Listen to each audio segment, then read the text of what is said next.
Hi, I'm Tyson Franklin, and welcome back to this week's episode of Podiatry Marketing. With me, as usual, every week, it is Big Jim Mack. So, Jim, how you doing today? Doing all right here, Tyson. It's gray and rainy here in the Northwest, but I'm hanging in there. Yeah, Cairns is sunny and hot. We only have two seasons, hot and hotter. That's usually how it works. But it's no, well, it's been a few weeks now since I've been back from the States, and it must have been even when I was over there. Was it late October, early November? Even in Arizona and Nevada, you could really feel the temperatures from one week to the next. We were there for 2.5 weeks, and you could feel the temperatures just dropping so fast. Yeah. So we were glad to get out. Yeah, no snow here, but it definitely is one of those things where, if it's 10 degrees Celsius or around 45 degrees Fahrenheit and rainy, I'd prefer to be around 0 Celsius or like 32 degrees and snowing, because just the wet rain is just, I don't know. I kind of forgot what it was like, life was like in the Northwest. So Yeah, I suppose it's because when it's snowing, it's just like it's snow. You're ready for that. When it's at 10 degrees something, it's cold, but it's not freezing. And if it's wet, you go, wet's never good. Doesn't matter where you are. If it's wet and cold, it's terrible. no worries. Yeah, that's how it goes. Which is I'm going to experience that in Liverpool in February. Somebody Yeah. says, "Oh, you're going to Liverpool? It's cold and wet." I'm going, great. I'm really looking forward to it. Okay, so what are we talking about today? Yeah, so today we're going to jump into a topic that's kind of brand new out there, and that's SearchGPT. And we'll talk about the kind of impact it might have for podiatry clinics moving forward. I'm sure everyone in the audience has already heard of ChatGPT and these different AI models, but SearchGPT is basically OpenAI's kind of web browser or web search tool that incorporates some of the machine learning and AI aspects of ChatGPT, but kind of goes out and searches the web and tries to bring back different results for whatever queries or questions people are asking. Whenever you're looking at the search, if anyone's used ChatGPT, that the area underneath the search bar now has like a little globe in it. If you touch the globe and click on it, then it'll do more kind of a thorough online search for whatever questions you're asking or information you're trying to gather. Is that on the paid version or is it on the free version as well? So I believe it's on both. I have the paid version; it's definitely there. But I'm not. I'm Yeah, not so do I. 100% sure it's on the free version. So definitely, if one of the readers wants to let us know, that would be great. Yeah, well, I'll check because, like, I have the paid version. So, and sometimes it's hard when you have the paid version of something to try and find out what the free version looks like. But I know my wife only has the free version, so You'll have to ask her. I said, "Can you look at your cheap version and tell me, do you have this?" Oh, absolutely. So what do people need to know about this? Yeah, so it's really important to know is that, right now the dominant player in all kind of searches, right around 90% of all searches still happen on Google. And also, things like Google reviews, Google business profile, these have a huge, you have to have those things optimized to really be seen locally for patients that are looking for your services. So SearchGPT has the potential to maybe disrupt some of this. Oh Google's yeah, had a monopoly for such a long period of time. And it will have an impact because a lot of, even myself, a lot of people have shifted to like I wouldn't say totally ignoring, but definitely prioritizing Google above all other websites. For example, there's different websites like Vitals and Health Grades and Yelp and ZocDoc where people can leave reviews for you, but like most people, say right now, it doesn't make sense to use those other ones. You should always get Google reviews. But the thing about Search GPT and Chat GPT is that they're kind of a competitor of Google. They are aligned with Microsoft and Bing. oh yeah. So you might see that some of these, were kind of secondary review websites or search engines like Bing and stuff that, these might become more popular because SearchGPT is not going to train their data on any Google properties. So they're not going to be looking at Google reviews anymore. They're not going to be looking at that stuff. So it's still really new, but it's something that people need to be aware of because in 3 to 5 years, maybe there's going to be a gradual shift away from Google and its monopoly towards something like SearchGPT or maybe some competitor in the AI space we don't know about yet. Yeah, it's quite interesting because in the world's greatest podiatry business book, It's No Secret There's Money in Podiatry, back when I had hair 10 years ago when I wrote that book, I actually mentioned that in the book, that Google at the time is the big player. And I'm going, yeah, nearly everybody's using it. We don't know in the next 10 years what's going to happen. So it's quite interesting that this is what's actually happening, that Google has dominated, but now there's a new player.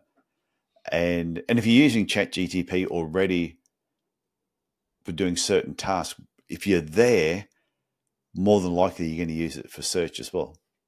Yeah, that's a huge opportunity there, and if you're getting into ChatGPT, it makes sense to use the web browser, the web search aspect of it.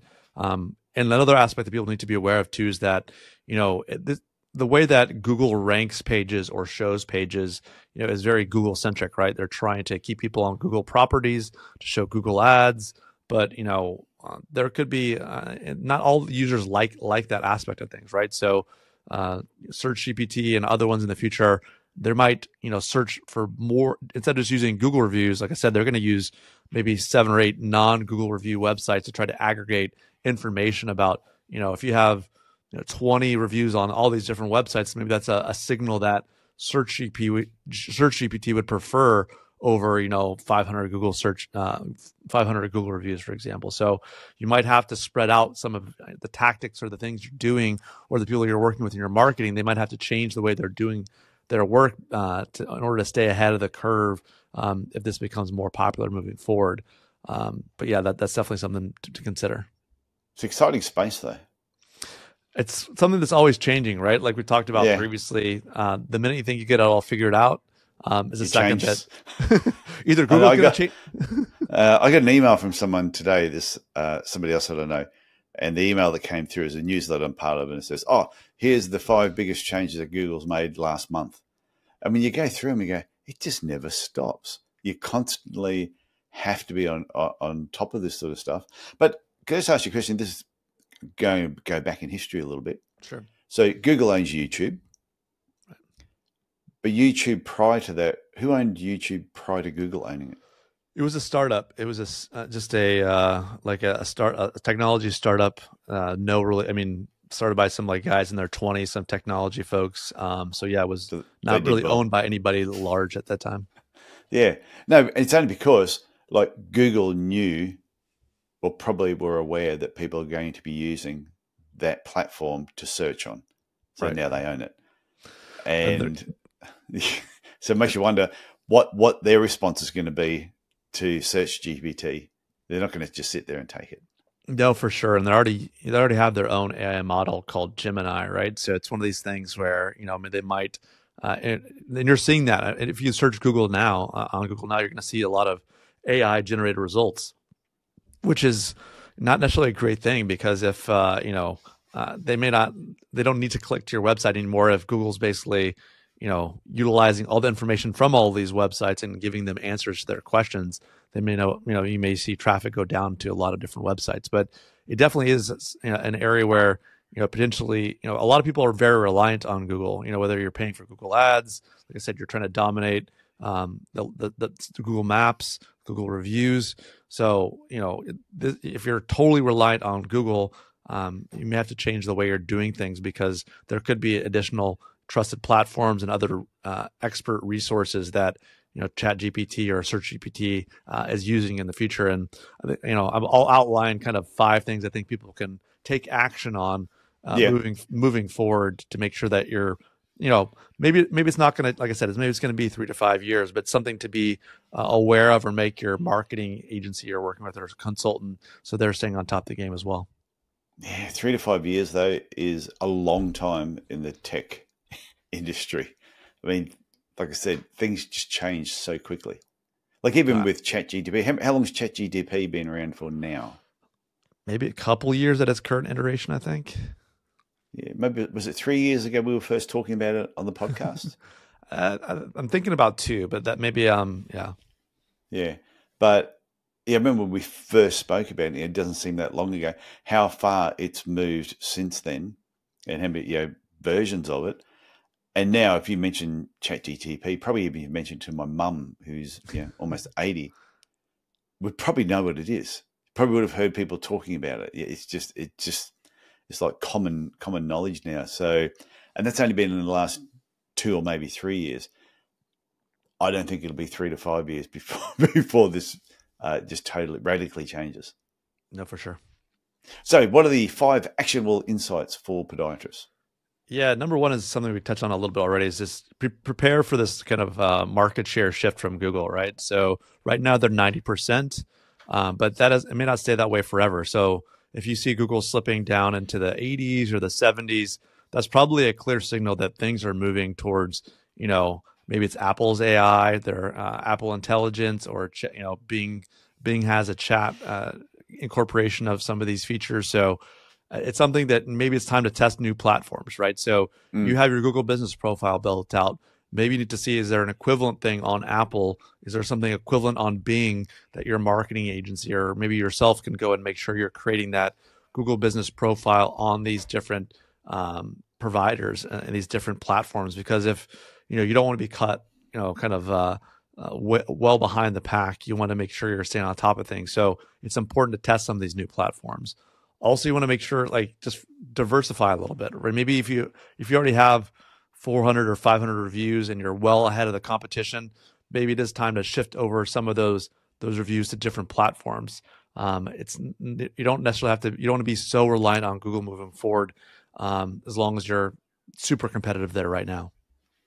Okay, so you're saying if you dominating Google is not stop, but just take some of that time and effort and put it into some of the other, like Bing, for example, and get some reviews over there. Make an effort, because if it does shift that way, then you're going to be ahead of the curve again.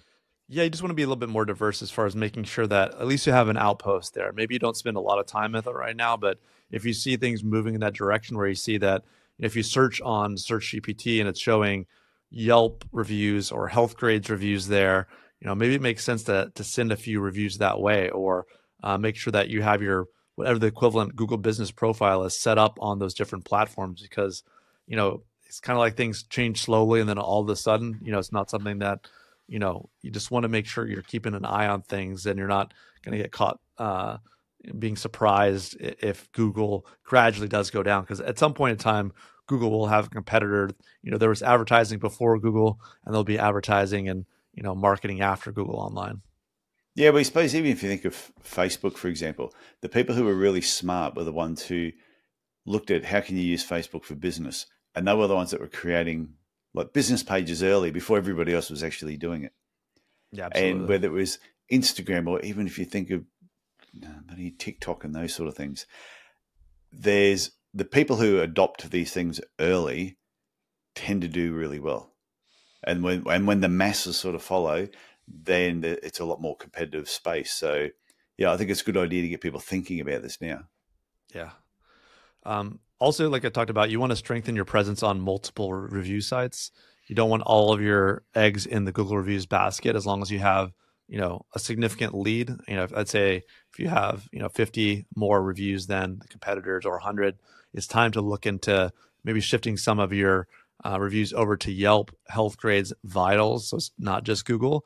There's different types of software that can be used to really, facilitate some of these other. I use some software called GatherUp, and it allows you to create kind of buttons that go directly to, when you send out the email or the text message, you can make sure that when they receive that and they click on the link, you can kind of, maybe it's 1 month you do Health Grades, 1 month you do Vitals, but there's a chance to kind of feed some of those different websites those reviews, so you're more likely to maybe benefit if SearchGPT and these other AI models are looking for non-Google sources of your expertise and for reviews. Yeah, that makes sense. So what's the next point? Are we still on point 1? So this is point 3. We're coming up to point 3 now. You did, Yeah. but you didn't put, which was point two. What was point two? What was So point heading? one was prepare for the market to share market shift, kind of to move away from Google a little bit. Here we go. Strengthen your presence on multiple review sites. That's point two. That's point two. And point three is you want to demonstrate trustworthiness and expertise in your content. So what that means is that, like, the way that Google's going to rank web pages, or the way that they rank web pages right now, is based off of links, kind of the behind the scenes stuff. Like, is there an H1, H2? There's a lot of technical SEO aspects of things, but maybe with this Search GPT, that will all change. Maybe it's how many different websites you're listed on, or maybe they'll rank other websites that, maybe it's not going to be about links at all. Maybe it's about, different types of signals that, maybe it's, you'll get points for being, if you're a speaker, maybe it knows, it can tell you've spoken on this topic at a podiatry meeting by just the context of things that Google couldn't previously do just by crawling for links and by looking at the technical SEO of a web page. So you just want to make sure that you're kind of making good content, but also, whenever you do activities, even outside of your website, that those things are being recognized and documented somewhere online. Also, it's important to make sure you're verified on things like health grades and ZocDoc, and just make sure that you have that verification, because maybe that's something that these AI models will look into, is like, are you a verified provider on different websites? Maybe it's even, are you board certified? It can kind of tell these things by having this context that just, Google bots didn't have in the past. What I find interesting with this too is, especially where people will use ChatGPT to write all their content for them and they put no thought into it. Right. So to come back to down the track, if SearchGPT knows that you have not put one bit of effort into the content that you've created, you've purely used them to create it for you, the trustworthiness won't be there with some of your content because it knows you're lazy. No, absolutely. You have to kind of create, content that really is it is relevant, but also just very engaging and very information rich, right? So addressing concerns that patients might have is always great information to put on your website, because if people are asking for have questions about different types of treatments or diagnosis and those things, obviously you're not going to be treating through your website and that kind of stuff, but having information on the diagnosis and treatment pages on your website that's very thorough, like occasionally having some blog posts on different topics around there, just making sure it's readable for patients. That's something that AI might be able to tell. Is this something that a normal patient could read and benefit from? Because it does have, like you talked about, the context is super important, and certain words, not just keywords, but just the way things are written to a certain level to make sure that it's for the patient, right? Our websites are not for us to talk to other doctors necessarily. It's to talk to patients to make sure that they can seek great care. So you also make sure you want to refresh content. This is something that maybe Google might do a little bit, maybe SearchGPT will do better, is that making sure that information is updated, right? If you have outdated information that's on your website, maybe that's not somewhere that SearchGPT would want to send someone, because obviously you're not keeping up with the important advancements and trends in medicine. So something maybe AI will prioritize that pages are refreshed and updated to match what's in the scientific literature. Maybe they can scan a database of what the best forms of treatment are, and if that doesn't show up on your website, maybe you're not going to get the traffic coming to your website. Yeah, that makes total sense. Somebody recently, might have been a copywriter, was saying that too, about going through some of your old pages, and if you've got old events on there that are outdated, to go through there and actually tidy them up. And that made me go, yeah, a lot of work ahead of me there. Because I've got a lot of old pages, especially the blog articles and that, where I've promoted an event or something that's coming up, that once the event finished, I never went back and finished and tidied them up. Yeah. So, yeah, geez. Yeah. The last point I would say is just, make sure you're staying agile and kind of monitoring these AI-driven changes. Like I said, it's not going to happen next week. It's not going to happen in 3 or 6 months from now, but maybe in a year from now, maybe 10% of Google's market share in search has disappeared due to SearchGPT and other forms of things. Maybe Gemini, their own AI agent, will adapt this and maybe it'll maintain market share. But at some point in time, someone's going to eat Google's lunch and kind of take a chunk of their market share away. So you don't want to be so reliant on Google that your business has a negative impact on your business because you just weren't staying on top of things.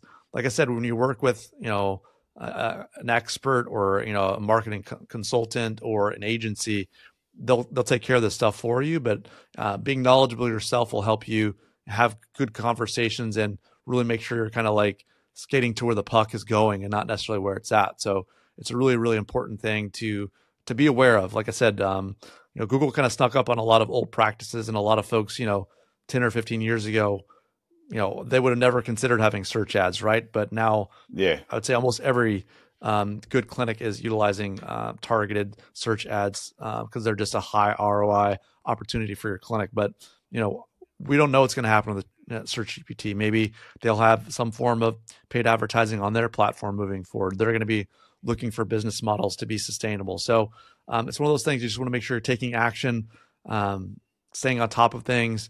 You want to make sure that this can be a great way. Also, like I said, it's not just you having to do these things, but it's going to hopefully make better pages for your patients, so you can provide great care for them in the future. Yeah, I think it's true, because if you look at everything that Google offers, and if SearchGPT, it's hard to get your tongue around that sometimes, is getting into the search area, then eventually it's going to get into the analytics, it's going to get into the advertising, video. There's going to be so many aspects of it. If it's going to become the main competitor, maybe. It may not. It might be something completely new might come up and just shocks us all. Yeah, a lot of people are wondering it's going to be, there's all this search engine optimization people do to try to make their websites rank well on Google, right? Everyone's looking for, what do I need to do to make sure my websites are ranking well on these AI driven search engines? So yeah, it's going to be interesting to see the next, 6 months, year, few years down the road, what happens in this area. So, and if anybody has any questions on this, or they're looking for someone, reach out to you. You can help them all out with all this. Yeah, I'm happy to help them learn about their options and opportunities and help them stay on top of the direction this is moving. Okay. Anything else on this subject before we wrap up? No, I think that's good, Tyson. Okay, Big Jim, I look forward to talking to you next week. And what's next week's topic? Do you know what yours is going to be? I'd have to look at the schedule. I'm not sure. I just thought I'd throw it there. I knew you wouldn't remember. It is. I know what yours is. It's probably going to change, so I'm not going to say it. Okay. Because mine might change as well. So I see. You know what I like? I love this cliffhanger. I like this combination of, because we look at marketing differently. You're very much in the online world of doing all that sort of stuff, and I'm more the feet on the ground, traditional operations. Type. Yeah, more operational marketing. Whereas, like, I totally understand how the ChatGPT and the Google, I understand how that works, but I don't do the nitty gritty of it. Yeah. I would say to people, hey, this is what you need to do. This is the game plan. Your ideal client, let's work through all that. And now you go and talk to Jim and get all the boxes ticked. So it's good collaboration, which Absolutely. Was one of our early, I think it was our first podcast we did together, wasn't it? On I think so. Podiatry Legends was the benefits of collaborating with other people. Absolutely. Okay, Big Jim. I will talk to you again next week. Sounds good, Tyson. Okay, see ya. Bye now.